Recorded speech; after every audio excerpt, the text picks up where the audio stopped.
Howdy y'all, this is Nick, back with another car project to work on. I had a 95 Corsica that mechanically was great, runs and drives, but it was clapped, unfortunately. Cracked windshield, leaked, paint was trash, and even the trunk leaked, and the spare was stuck in there, and I was stranded one day. So obviously, I had to get rid of that car. I put it up on Facebook one night, and it sold the next day. Off to Arlington it went. So basically, I actually had this car before I sold my Corsica. I worked as a mechanic for 4 months, and during that time, I found a car on Facebook, decided I wanted to look at it, had them come to the shop, and obviously it wasn't what I expected. It was a clapped shitbox, honestly. Even though it looks great, paint-wise, it has a lot of problems, and I basically passed on it. I had 2 people telling me, don't get it, and 2 days later, the guy was like $500, and I'm like, I couldn't pass it up. I took it, and it sat over in the parking lot over by the shop for a while, and I needed to make some space because I had a 66 Plymouth Fury boat, land yacht, that was taking up 90% of this garage. Sold that car, got it out of there, so I sold 2 cars for this car.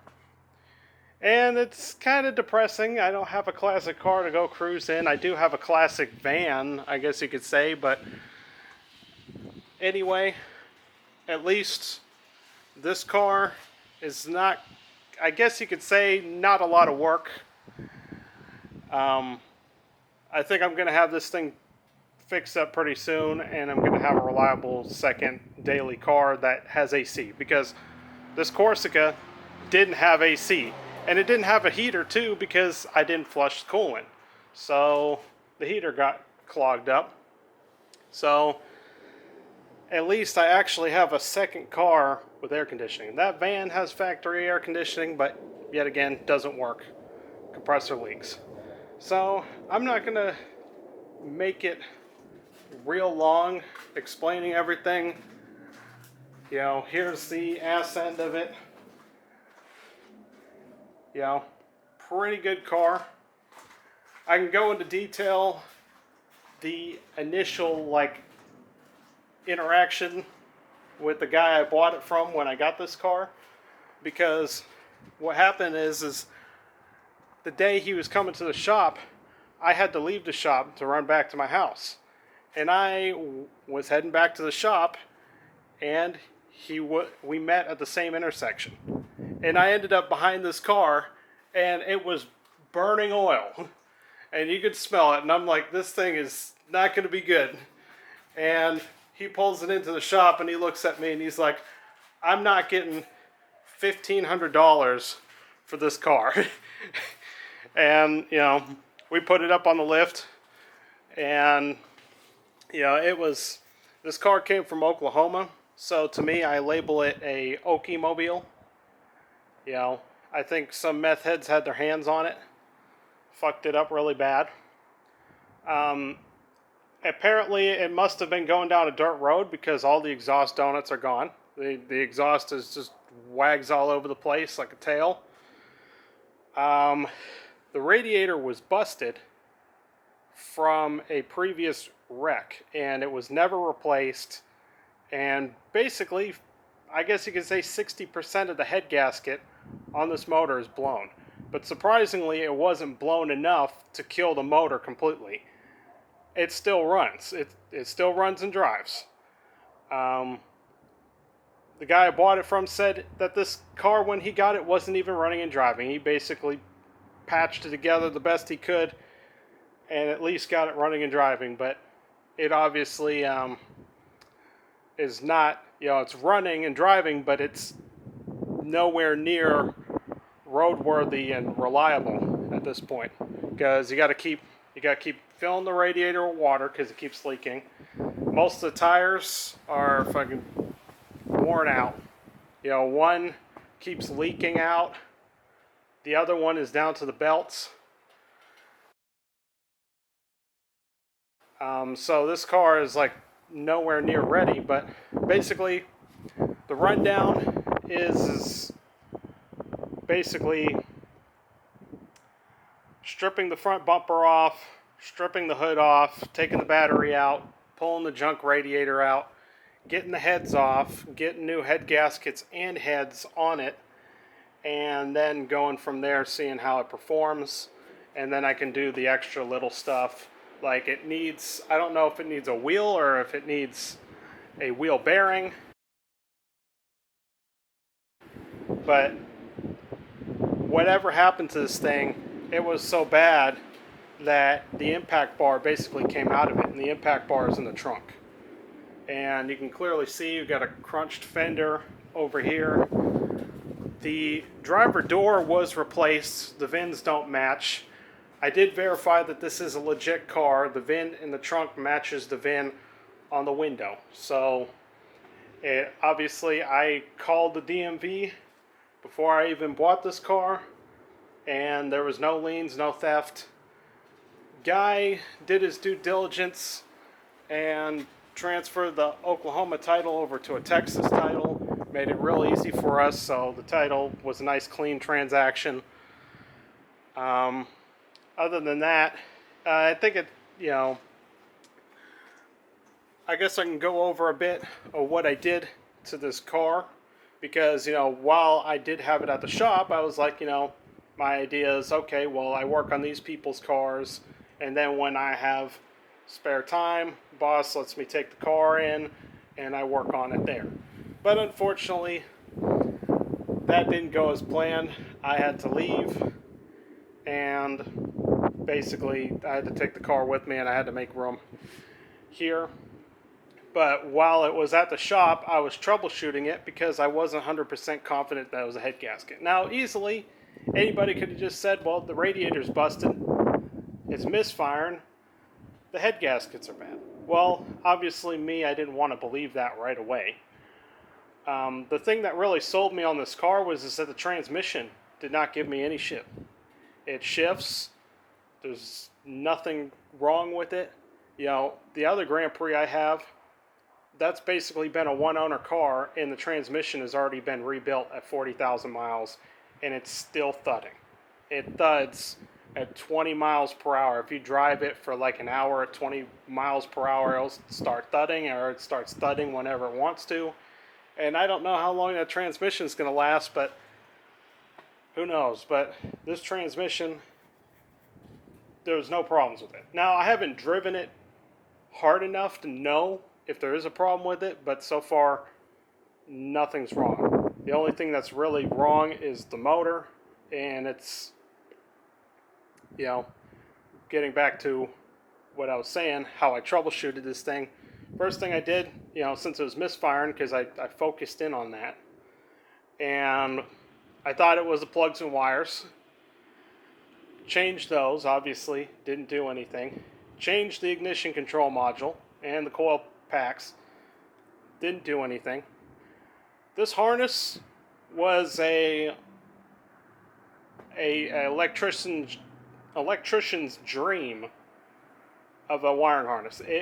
It was junk. Like literally, somebody took wire nuts and they twisted the wires back together, or they twisted them by hand. And most of the damage was running down the back end of the motor, going to the O2 sensors.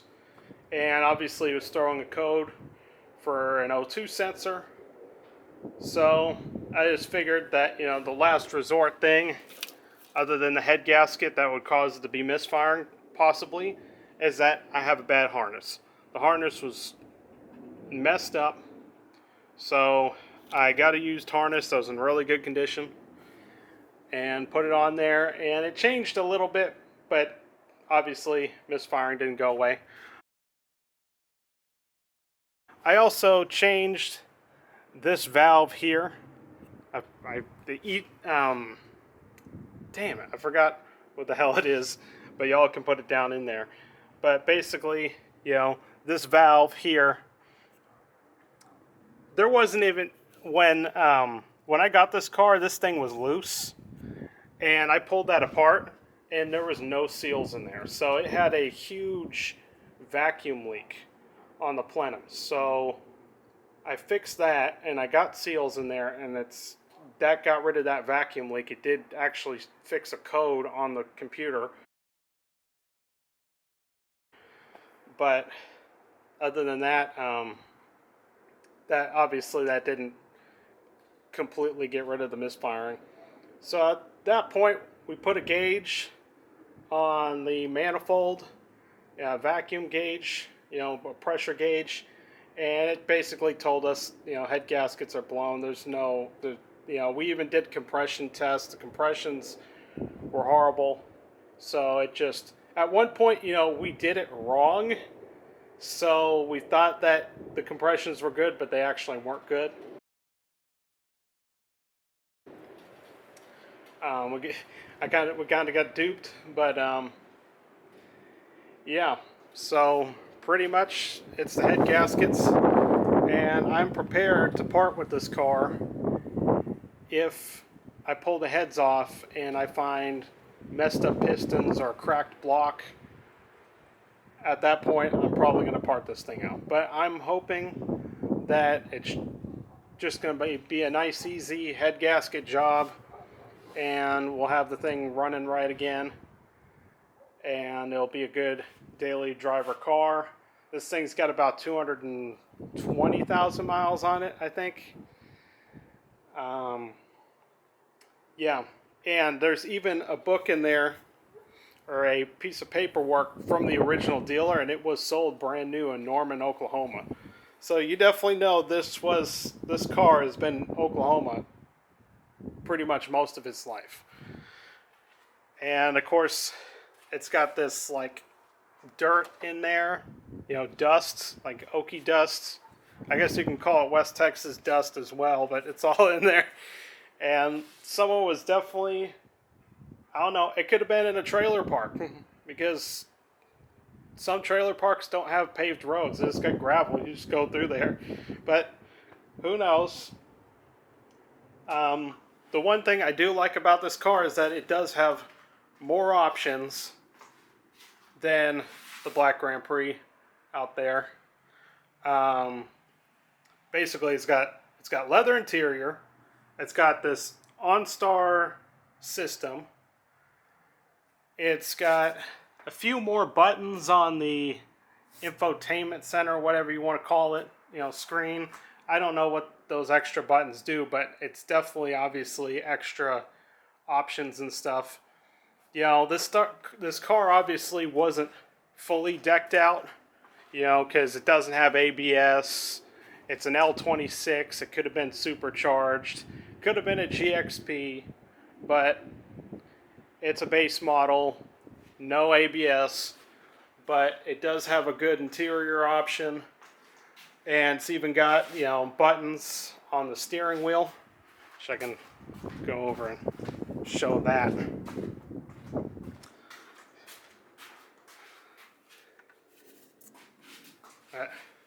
Yeah, and then it's got these friggin' nice silver rings around the AC vents and stuff.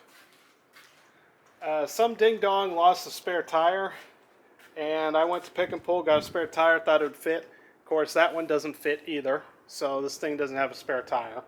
Spare tire kit was gone. I don't know what the hell. Somebody couldn't put stuff back. Whatever. Not blaming anybody, but yeah. So, that's my rundown. Probably, like I said, this bumper's coming off, this hood's coming off. Pull this battery, pull this junk radiator out, get rid of it. Peel the harness back, and just get this top end stripped down. And then from there, I can assess, what I need, go order those things, and probably I'm thinking about a week I could have this thing probably road ready, and it's obviously, the other reason, of course, why I considered this car is because most of the problems on this car I already know. You know, power steering, it doesn't matter. Any Grand Prix you get is going to have power steering problems. And I don't know, maybe there's similar cars, maybe there's Buicks that have the same thing, but the power steering systems on these Grand Prix is horrible. Horrible. They never stop leaking. And, you know, my black Grand Prix does the same thing. This Grand Prix, power steering all the time. The GXPs, they actually were kind enough to put the power steering pump right up top because they didn't really have enough room to tuck it down in there and be a bunch of assholes, but that's what they did on these L26s. They tucked it way down in here, so you can burn your arm off trying to maintain your power steering. But yeah, and then I guess the only other issue I haven't went over is that basically the rear calipers are toast. They're leaking. You know, had to do the same thing when Black Grand Prix, had to change rear calipers, all that. So anyway, that's 16 minutes of my 2 cents on this car. And next I'm going to be getting into tearing it down. I'm going to do a video tearing it down, then I'm going to do a video putting it back together. If everything works great, then this car will be out, and I'll probably be off to more car projects, maybe another ranch video. So, I'll see you all next video. Peace.